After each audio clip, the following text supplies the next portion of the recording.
Assalamualaikum warahmatullahi wabarakatuh. Salam sejahtera bagi kita semua. Perkenalkan, nama saya Michelle Virginia Ongko dari tim KKN Berbah Melangkah, Dusun Pajangan. Pada kesempatan kali ini, izinkan saya menjelaskan tentang penyakit leptospirosis.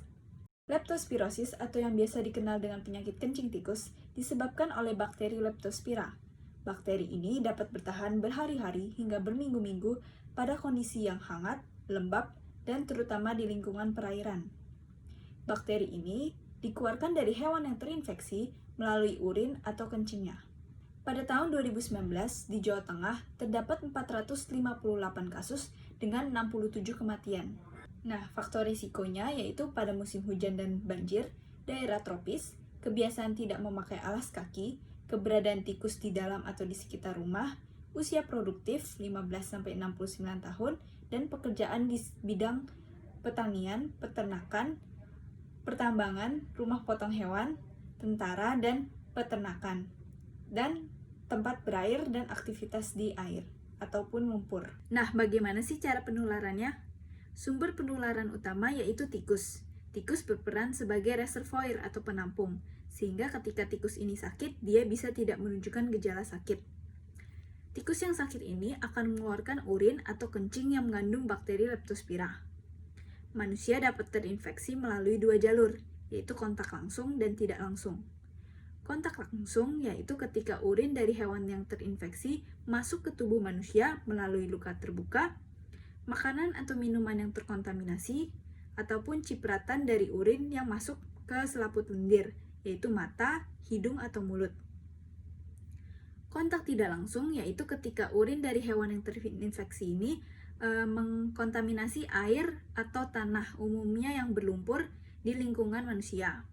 Sehingga secara tidak sengaja manusia kontak dengan air atau tanah yang terkontaminasi ini, sehingga yang bakteri itu dapat masuk ke tubuh manusia melalui jalur yang sudah saya sebutkan, yaitu luka terbuka, makanan atau minuman yang terkontaminasi oleh air yang mengandung bakteri Leptospira, ataupun cipratan dari air yang terkontaminasi tersebut yang masuk melalui selaput lendir manusia.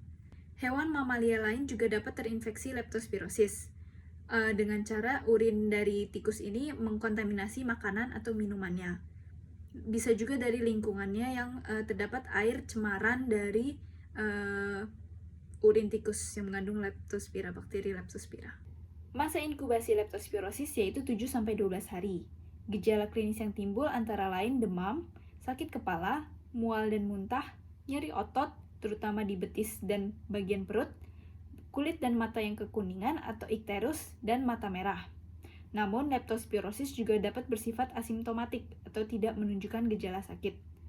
Pada kasus berat dapat juga menyebabkan gagal ginjal, pendarahan, meningitis, peradangan pada jantung dan paru-paru, dan apabila penanganannya terlambat dapat menyebabkan kematian. Oleh karena itu, segeralah periksakan diri Anda ke pelayanan kesehatan jika mengalami gejala-gejala tersebut. Leptospirosis adalah penyakit yang berbahaya dan mematikan.